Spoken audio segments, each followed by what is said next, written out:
નમસ્કાર દોસ્તો, સ્વાગત છે આપ સર્વનું તમારી પોતાની YouTube channel ocean coaching classes પર। મિત્રો, આપણી આ ચેનલ ઉપર ધોરણ 12ના અત્યાર સુધીની જેટલી પણ એકમ કસોટીઓ લેવાય છે તે બધી જ એકમ કસોટીઓના સંપૂર્ણ સોલ્યુશનના વિડીયો અને પીડીએફ મુકાઈ ચૂક્યા છે। આજના આ વિડીયોમાં આપણે વાણિજ્ય વ્યવસ્થા અને સંચાલન વિષય એટલે કે બીએ વિષયની જે ધોરણ 12ની એકમ કસોટી છે તેની જે ઓરિજિનલ પ્રશ્ન બેંક છે તેનું સંપૂર્ણ સોલ્યુશન આપણે આ વિડીયોની અંદર જોવાના છે।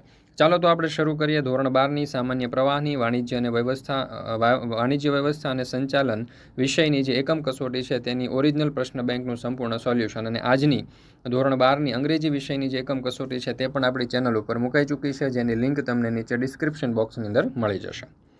ચાલો, સર્વપ્રથમ તમે જોશો તો વિકલ્પો આપ્યા છે। એમાં પહેલો સવાલ, સંચાલન એટલે શું? તો જવાબ આવશે વિકલ્પ એ, કામ લેવાની કળા। ત્યાર પછી બીજો સવાલ, સંચાલનની કઈ સપાટીએ રોજિંદા કાર્યોનું આયોજન કરવામાં આવે છે? તો જવાબ આવશે વિકલ્પ સી, તળ સપાટી। ત્યાર પછી ત્રીજો સવાલ, સંચાલન એ કેવી પ્રવૃત્તિ નથી? તો જવાબ આવશે વિકલ્પ સી, અસતત। ચોથો સવાલ, સંચાલનના કયા કાર્યોને આત્મા કહે છે? તો અહીંયા જવાબ આવશે વિકલ્પ બી, વ્યવસ્થાતંત્ર। પાંચમો સવાલ, સંચાલનના કયા કાર્યમાં કર્મચારીઓને માર્ગદર્શન આપવામાં આવે છે? તો જવાબ આવશે વિકલ્પ એ, દોરવણી। ત્યાર પછી છઠ્ઠો સવાલ, સંચાલનનું કયું કાર્ય ડૉક્ટર જ્યોર્જ ટેરીએ આપેલું નથી? તો જવાબ આવશે વિકલ્પ ડી, સંકલન। સાતમો સવાલ, સંચાલનનું કયું કાર્ય સુધારાલક્ષી કાર્ય છે? તો જવાબ આવશે વિકલ્પ સી, અંકુશ। આઠમો સવાલ, નીચેનામાંથી કોનો વ્યવસાયી વ્યક્તિઓમાં સમાવેશ થતો નથી? તો જવાબ આવશે વિકલ્પ ડી, મેનેજર। નવમો સવાલ, સંચાલનમાં વિજ્ઞાનના કયા લક્ષણો જોવા મળે છે? તો જવાબ આવશે વિકલ્પ ડી, આપેલ તમામ। દસમો સવાલ, કાર્ય કરવામાં વ્યક્તિનું નૈપુણ્ય કે કૌશલ્ય એટલે શું? તો જવાબ આવશે વિકલ્પ બી, કળા। 11મો સવાલ, સંચાલન વિચારધારાઓને કોણે જંગલ તરીકે ઓળખાવી છે? તો જવાબ આવશે વિકલ્પ સી, હોરોલ્ડ કુન્ત્ઝ। ત્યાર પછી 12મો સવાલ, કોને આધુનિક સંચાલનના પિતા કહેવામાં આવે છે? તો જવાબ આવશે વિકલ્પ સી, હેનરી ફેયોલ। 13મો સવાલ, ફેડરિક ટેલર માટે નીચેનામાંથી કયું વિધાન સાચું નથી? તો જવાબ આવશે વિકલ્પ ડી, ફ્રેન્ચ ઉદ્યોગપતિ। 14મો સવાલ, લાંબા સમય સુધી કર્મચારી જે તે એકમમાં રહેવાથી કોને અસર પામે છે? કોની અસરને પરિણામે ઉત્પાદકતા વધે છે? તો અધ્યયન વક્ર। 15મો સવાલ, કામદારો માલિકોના હુકમ અને આજ્ઞા અનુસાર કામ કરવા માટે ટેવાયેલા હતા એટલે શું?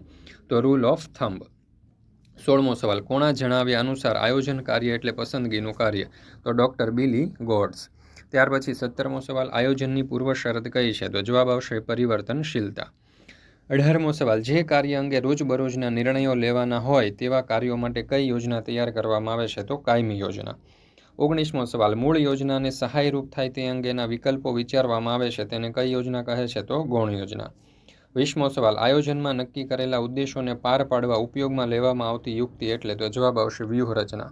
મિત્રો, ધોરણ 10ની જે તારીખ 29/7/2024ના રોજની જે ઓરિજિનલ પ્રશ્ન બેંકની સોલ્યુશન છે તેની વિડીયો અને પીડીએફ આપણી ચેનલ ઉપર મુકાઈ ચૂક્યા છે, જેની લિંક તમને નીચે ડિસ્ક્રિપ્શન બોક્સની અંદર મળી જશે, તો જરૂરથી તેનો અભ્યાસ કરી લેજો। ત્યાર પછી છે વિકલ્પ બી એટલે કે વિભાગ બી। હવે અહીંયા દરેક પ્રશ્નો છે તે એક એક ગુણના રહેશે। એમાં પહેલો સવાલ, વ્યવસાયના સંદર્ભમાં નૈતિક જવાબદારીઓનું એક ઉદાહરણ આપો। તો નૈતિક જવાબદારીનું ઉદાહરણ એ છે કે કંપનીઓ વાતાવરણની સુરક્ષા માટે પાલન કરવાના નિયમો અને નિવેશ કરે છે। ત્યાર પછી બીજો સવાલ, ભારતમાં સંચાલનનું શિક્ષણ આપતી કઈ સંસ્થા રાષ્ટ્રીય અને આંતરરાષ્ટ્રીય કક્ષાએ કાર્યરત છે? તો ભારતમાં સંચાલનનું શિક્ષણ આપતી રાષ્ટ્રીય અને આંતરરાષ્ટ્રીય કક્ષાએ કાર્યરત સંસ્થા આઈઆઈએમ એટલે કે ઇન્ડિયન ઇન્સ્ટિટ્યૂટ ઓફ મેનેજમેન્ટ છે। ત્રીજો સવાલ, વિજ્ઞાન કોને કહે છે? તો વિજ્ઞાન એટલે વ્યવસ્થિત અને વિશિષ્ટ પ્રકારનું જ્ઞાન જેમાંથી નિયમો તથા સિદ્ધાંતો તારવી શકાતા હોય અને કાર્યકારણનો સંબંધ સ્થાપી શકાતો હોય। ત્યાર પછી ચોથો સવાલ, બીબીએનું વિસ્તૃત રૂપ લખો। તો બીબીએનું વિસ્તૃત રૂપ છે બેચલર ઓફ બિઝનેસ એડમિનિસ્ટ્રેશન।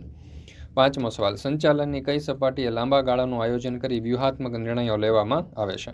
તો સંચાલનની વ્યૂહાત્મક સપાટીએ લાંબા ગાળાનું આયોજન કરી વ્યૂહાત્મક નિર્ણયો લેવામાં આવે છે। સંચાલનમાં કેન્દ્ર સ્થાને કોણ હોય છે? તો સંચાલન માનવી માટે થાય છે, માનવી દ્વારા થાય છે। આમ સંચાલનમાં માનવી કેન્દ્ર સ્થાને છે। સંચાલનની કઈ સપાટીને અધિકારીઓની સપાટી તરીકે ઓળખવામાં આવે છે?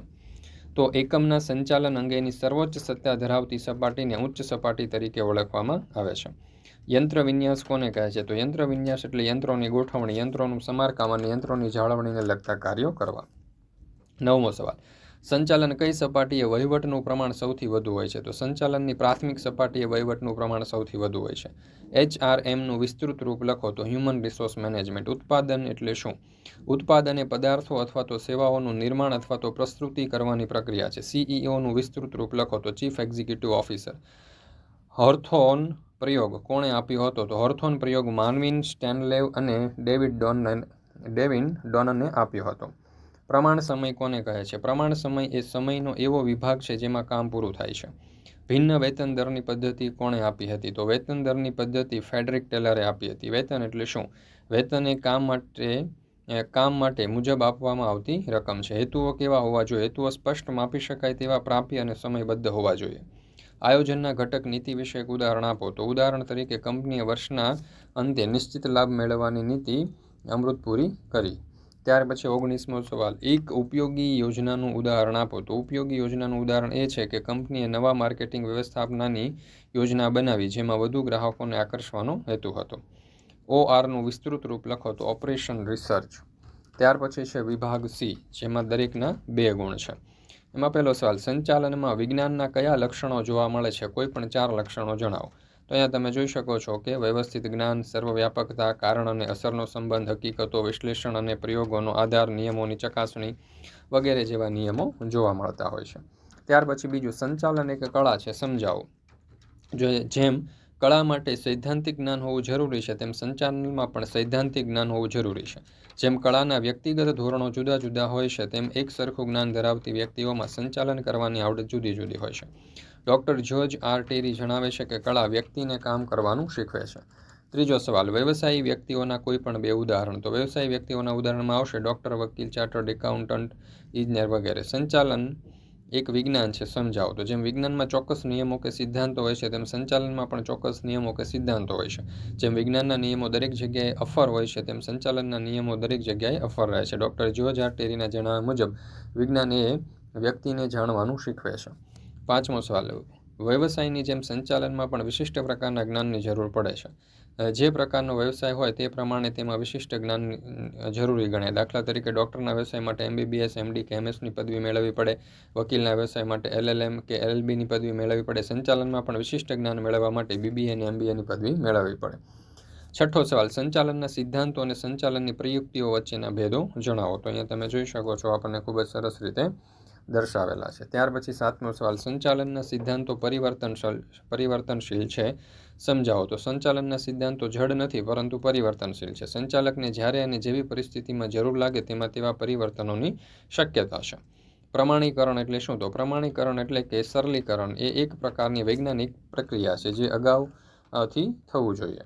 ત્યાર પછી 9મો સવાલ, વૈજ્ઞાનિક સંચાલનની વ્યાખ્યા આપો. તો વૈજ્ઞાનિક સંચાલન એટલે સંચાલકીય નિર્ણય પ્રક્રિયામાં વૈજ્ઞાનિક અભિગમ અપનાવો અને બિનવૈજ્ઞાનિક અભિગમને છોડી દેવો. 10મો સવાલ, રૂલ ઓફ થંબ કોને કહે છે? તો રૂઢિગત પદ્ધતિમાં મજૂરો હુકમ અનુસાર કામ કરવા ટેવાયેલા હતા, જેને હુકમનો નિયમ કહે છે. તેમાં મજૂરોના કોઈ સ્વતંત્ર અવાજ હોતો નથી. માલિકોની જોહુકમી અને વર્ચસ્વ ખૂબ જ વધી ગયા હતા. આ સમયે ટેલર હુકમના નિયમને બદલે વૈજ્ઞાનિક દૃષ્ટિકોણ સાથે નવો ખ્યાલ રજૂ કર્યો હતો. ત્યાર પછી છે વિભાગ D. નીચે આપેલા પ્રશ્નોના મુદ્દાસર ઉત્તર આપો. એમાં સંચાલનની લાક્ષણિકતાઓ સમજાવો. તો પહેલું છે સર્વવ્યાપી પ્રવૃત્તિ, બીજું છે હેતુલક્ષી પ્રવૃત્તિ, ત્રીજું છે જૂથ પ્રવૃત્તિ. ત્યાર પછી બીજો સવાલ, મધ્ય સપાટી સંચાલનના કાર્યો જણાવો. તો અહીંયા તમે જોઈ શકો છો મધ્ય સપાટી સંચાલનના કાર્યો આપણે દર્શાવેલા છે. ત્યાર પછી ત્રીજો સવાલ, માનવ સંસાધન સંચાલનનું મહત્ત્વ જણાવો. તો અહીંયા તમે 9 મુદ્દાઓ જોઈ શકો છો. ત્યાર પછી સર્વોચ્ચ સપાટી અને કાર્યકારી સપાટી વચ્ચેનો તફાવત.